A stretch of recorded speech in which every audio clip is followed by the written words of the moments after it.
My 36M wife, 33F, was sued. I'm feeling resentment towards her and I don't know how to move past it. This is not a post asking for any legal or financial advice. We already have a lawyer and have help financially. No offense to Reddit, but I'd rather not get any legal advice from a forum. But I'm okay getting relationship advice, it seems. As the title says, my wife was recently sued. She lost and we had to pay. The money is a significant amount for us. We didn't have much in savings or our emergency fund to begin with, and both of those accounts are now empty. My current problem is trying to move past the resentment and anger I'm feeling towards my wife. Until now, I've always felt like we were in a partnership in our marriage. But since I'm the breadwinner, I can't help but feel like I'm spending my money on something that isn't my fault. I've had no problem paying the mortgage and taking care of various financial burdens that come with being a married homeowner. However, I have been the only one to put money aside in our savings and other accounts to prepare for an emergency, like a totaled car, someone loses their job, medical bills, or an act of God. Not a stupid lawsuit where I know my wife is guilty. She has a part-time job and doesn't make much money, but pays for smaller things when she can, like groceries and some random bills. But she does take care of a lot of cooking, cleaning, and caring for our pets. So, what did my wife do? Note, I had no idea this was going on while it was happening, but she used LinkedIn to find her former ex-best friend. She ended up creating a realistic-looking fake LinkedIn profile with a vague occupation of recruiter. My wife ended up sending this ex-best friend, Laura, a few messages pretending to be a recruiter in her line of work. Laura finally responded, thinking that this recruiter was real. My wife then created a second fake LinkedIn profile and started to send messages to people with similar titles as Laura at her company. The messages said derogatory things about Laura, a mixture of truthful things but embarrassing, and just fabricated BS to make Laura look bad. Her manager got one of these messages that claimed Laura was a heavy drug user. Laura's manager talked to her about these messages and he felt like the messages were bizarre and seemed like someone was trying to troll or harass Laura. Well, Laura's team had her back and she helped her save these messages. Not only that, but Laura requested that she be drug tested anyway to provide further evidence that she was clean. My wife didn't know this at this point, but Laura was pregnant. Several of her coworkers, including her manager, testified on Laura's behalf. Using the personal email address she got from the fake recruiter profile, she was able to find a few social media platforms Laura was on and was able to figure out her husband's name. She did some more internet sleuthing and found Laura's husband on Facebook. Laura's husband didn't have much on his Facebook profile, but you could see his business email address was on it. My wife sent him an email claiming that Laura was cheating on him. The husband confronted Laura about this email and Laura encouraged him to keep responding to this person and save the messages, as well as to start asking specific questions about this supposed affair. My wife thought she was being clever and ended up telling the husband that Laura was cheating on him during the work week. She even gave him specific dates. What she didn't realize, though, was that Laura had something turned on in Google Maps where it keeps years' worth of historical GPS data. Some of the dates my wife gave him also happened to be days where they both worked from home together. She also ended up giving him dates during a time they were on vacation. Laura had her husband keep responding as much as possible to my wife and to back up all correspondence. My wife was able to find out when and where the baby shower was going to be. One of Laura's friends had created a public registry for her and had the invitation online. My wife was then able to find out when and where the baby shower was going to be. One of Laura's friends had created a public registry for her and had the invitation online.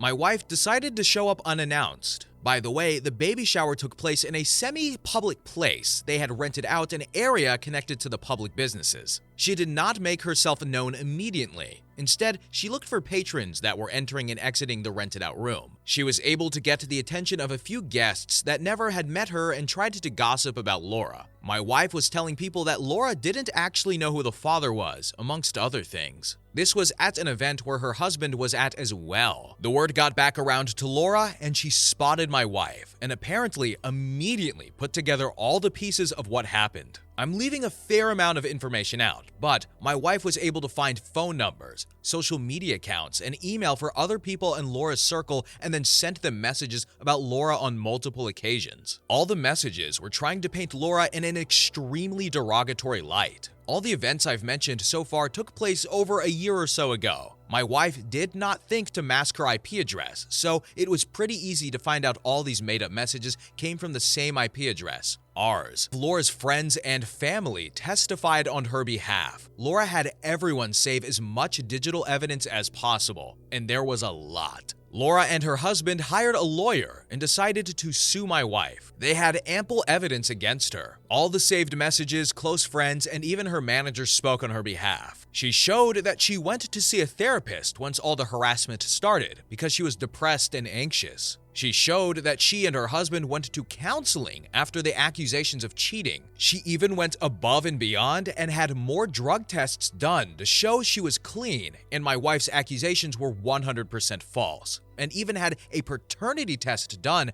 to show that my wife was wrong again and chose to lie. I honestly felt awful for Laura. There were lots of tears on her end. You could tell how much emotional stress she had gone through. She said that being pregnant during the majority of this was absolutely horrific and was worried that the stress and anxiety would somehow hurt the baby. She was pained that her one and only baby shower was ruined by my wife, and that was something that could never truly be repaired or made up for. And that my wife's harassment continued even after Laura gave birth and was trying to manage a newborn child. My wife has never done anything this crazy before. I know she can be a little petty and jealous of others, especially people she used to be friends with in the past, but it was only talk, no action. We've had a very happy marriage otherwise. We rarely fight, have a lot in common, we have a lot of fun together. But she really effed up this time. I don't know how to move forward. I know someone is going to suggest therapy, but I really want to start building up an emergency fund again. We're pretty screwed financially for a while. What the heck, wife? He didn't say her name, so we're gonna call her Deborah. What the heck, Deborah? This is so unusual. This is so weird. Not for Reddit, though. The only thing that's different this time around is that usually the victim is the one typing these things out, not the spouse of the perpetrator. Thankfully, there's an update so we can figure out a little bit more as to hopefully her mindset and why she does this, or maybe even why they're ex-best friends. And will jealousy be involved? Or therapy? I think so. But let's continue. Update. By the time I was able to respond to my first post, it became locked. I read everyone's replies, and thank you to those who responded with good advice. I got a lot of DMs, and I wasn't able to respond to everyone, but I did read your messages. However, I did not appreciate the many comments that simply insulted my wife. I know she screwed up, and I'm still very angry at her, but I want to believe she can heal and become a better person. Also, some of the DMs I got were extremely weird and hateful towards women in general, like the stuff you see on the Incel Tears subreddit. Y'all need more help than me and my wife. There were some common questions, by the way, and I wanted to address to provide additional clarification. How did she avoid jail? I only mentioned the civil case since I felt it was the most appropriate to write about because I was originally angry about our financial situation. There was also a criminal case. Our lawyer thought she would originally have to go to jail for 3 months. However, we were able to get her punishment to be community service instead. She has a lot of community service hours to fill within a year. She will also be getting visits from a PO. Laura and her husband also filed restraining orders against her.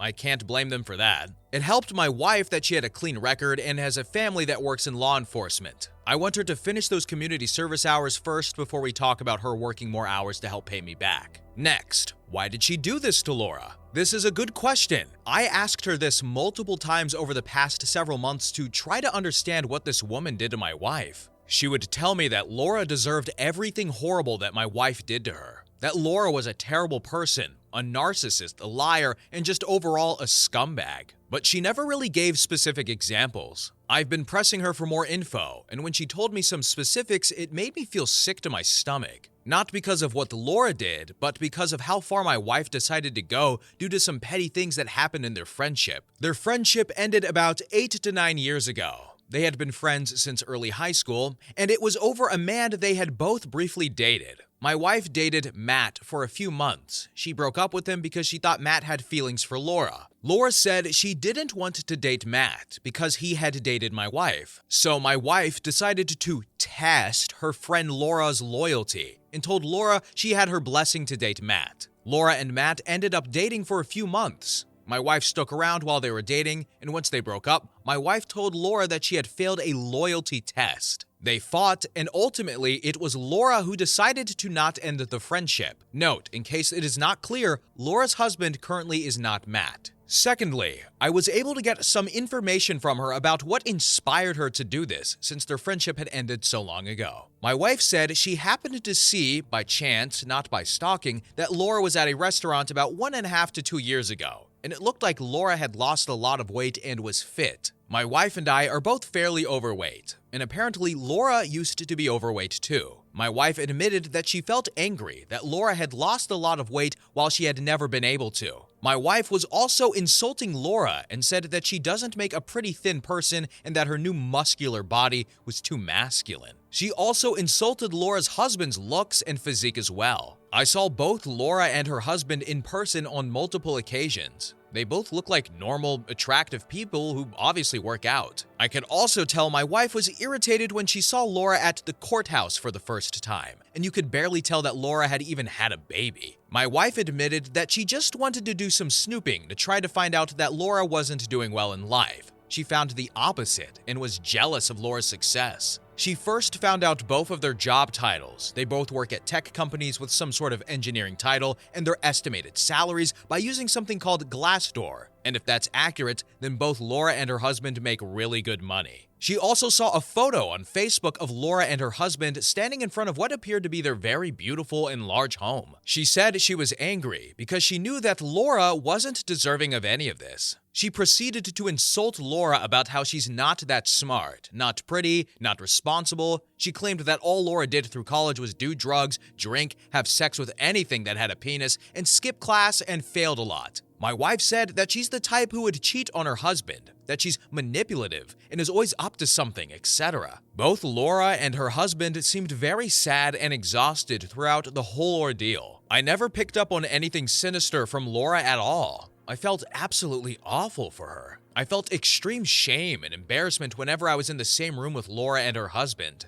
I don't think I was ever able to make direct eye contact with either of them. So yeah, I was expecting Laura to have done something truly evil or sinister in the past, and that just was not the case. Next, does my wife feel remorseful? I want to say yes, she does. She has been really depressed since this all finalized. However, I can't help but think she's only sad because she got caught. She hasn't directly said anything that would lead me to believe she is truly remorseful. She's still angry at Laura for escalating to the point of a criminal and civil case. She feels that Laura overreacted. My wife believes every horrible thing she said about Laura. She's convinced that Laura is some kind of alcoholic/drug addict who cheats on her husband and is the type to lie and cheat her way to the top of her career. And somehow Laura is able to hide this from everyone in her life. My wife felt like she was trying to expose Laura for the monster that she is. She feels that Laura pressing charges and suing her is additional proof that Laura is vindictive. My hope is that she has time to think while she is doing her community service hours over the next year. I think she feels bad that I had to empty out our accounts and sell some things to come up with the money. I talked to her about working more hours once she has finished community service, and she agreed. Next question, are you going to get divorced? The thought has crossed my mind, but we've been together for so long and I still love her despite this disgusting thing she has done. I can't see my life without her. But I know, and I'm having a hard time admitting this to myself, that if she doesn't improve or learn a lesson from this mess, then I can't be with her anymore. A lot of people mentioned that if she can do this type of thing to an ex-friend, then she can do the same to an ex-husband. This has me worried some. I'd like to believe she wouldn't go nuclear on me if we did file for divorce, but I'll be taking precautions just in case I have to defend myself in the future. Next question, why is she only working part-time? She is a licensed masseuse and works at a really nice salon/spa. Her hourly wage is pretty high, but she hasn't been able to get the hours she wants at the spa she works at. She could probably get a more full-time position at a different spa, but with a slightly lower hourly wage, which would still bring in more income than what she is doing now. She really likes the place she is at and doesn't want to leave, but I may pressure her to full-time work elsewhere to help me pay back and refill our emergency fund once she is done with community service. At the moment, she is on board with helping me put money back into our savings accounts. Next, what about therapy? I know we need this, both as a couple and as individuals, to deal with this mess. I have talked to her about this, and she doesn't really seem solid on the idea of therapy. I've expressed that I think it would help both of us, and she seems indifferent at this point. I've spoken to her parents, who are really angry/disappointed in her, and they basically begged me not to leave her over this. I told her parents that I think therapy would help the both of us, but I can't afford it now. They offered to pay for couples therapy, but that is as much as they would be able to afford. So it's a start. I know my wife will need individual therapy, and if that means I need to stop going to couples therapy so she can get the one-on-one help she needs, then so be it. I'm not ready to call my wife a psychopath, as many of the commenters did the last post. I think she got carried away and thought she was trying to expose someone she truly believed was a bad person. I'm heavily leaning towards that she had some sort of mental breakdown and focused all of her energy on this one woman and her life. I'm not going to give up on my wife yet. It's very possible that she has some underlying mental illnesses that could very well be treated with therapy or meds. Next,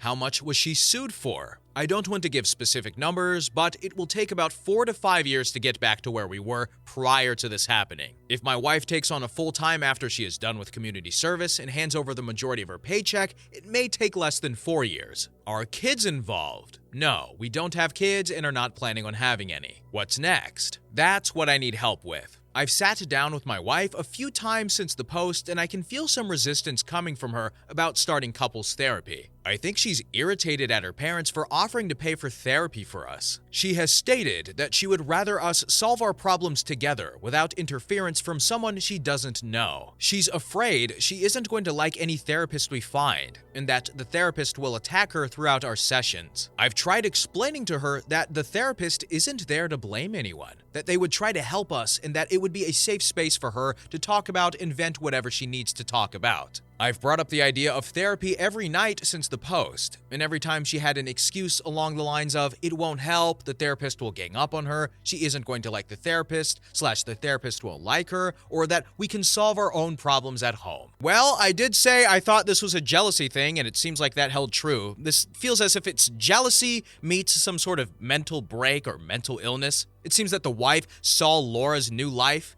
new body, new husband, that she was pregnant and successful, and just got jealous, and something inside of her brain just snapped. And as for the therapy, oh man, she needs to get to a therapist, right? She needs to get there fast, and she needs to get there with the hubby, or needs to get there solo, because I don't think she's gonna get any better until she starts talking to a therapist, but she doesn't even trust the therapist. Is there such thing as a pre-therapist? Is that a thing? I don't know. But anyway, let's continue. Story number 2. I just found out that my 27F fiance 25M cheated a lot. It's his birthday. How should I tell him? Last night I snooped. I really was just looking to see if his assistant had pushed up on him yet, because it seems like she's interested in him. I came across some Facebook messages indicating he wasn't where he said he was on his birthday last year. He doesn't message much, so they were near the top of the list. It seems like some messages were deleted, so I went to his Gmail app to see if he had maybe notifications in his email of what was missing. I discovered another email address I've seen come up a couple of times in his phone. I looked up that one and found that it's used to post images for his company and get feedback about Google reviews for them as well. But the name on the email is his middle name and brother's name, so clearly he doesn't want it to lead back to him. Most of the emails were Google Voice text messages, so I started looking at those, and they were conversations between him and multiple different prostitutes. He met up with many of them. He told me he was going to get a massage. There are dates in the messages and times that line up with him telling me he was doing one thing or another in our text. So now, he's at work.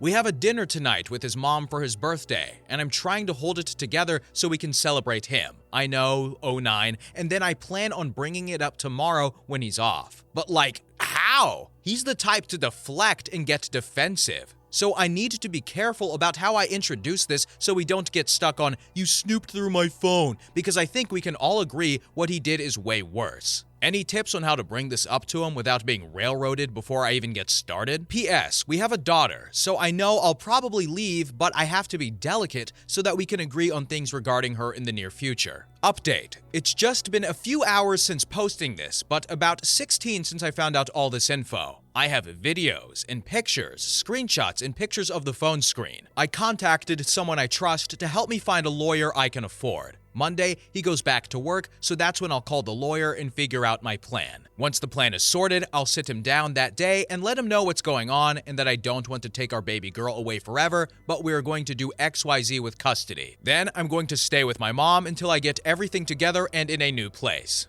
You know, someday in the future, I'm gonna put my phone down on a table or a nightstand, and my future fiance or girlfriend or wife is gonna pick it up because it happened to be unlocked. And she's gonna be curious too and look through it. Is my man loyal? Does he love me? Is he hiding anything? And she's gonna look through my phone, and you know what she's gonna find? Memes. So many memes. And I'm gonna be mad because I'm like, babe, I was supposed to send those memes to you, but now you've spoiled it. But you know what? I don't blame this woman for snooping, right? We're all curious. You know why people snoop? Because of posts like this. Or because there's a lack of trust. Or for mental issues. But I don't blame this woman. I like that she has a bit of a plan. I like how she's going about things. I like that she's considering the daughter. So good for her. And hopefully we can get an update as to what happens with this terrible fiance who cheated 322 times. Okay, I'm done. Bye.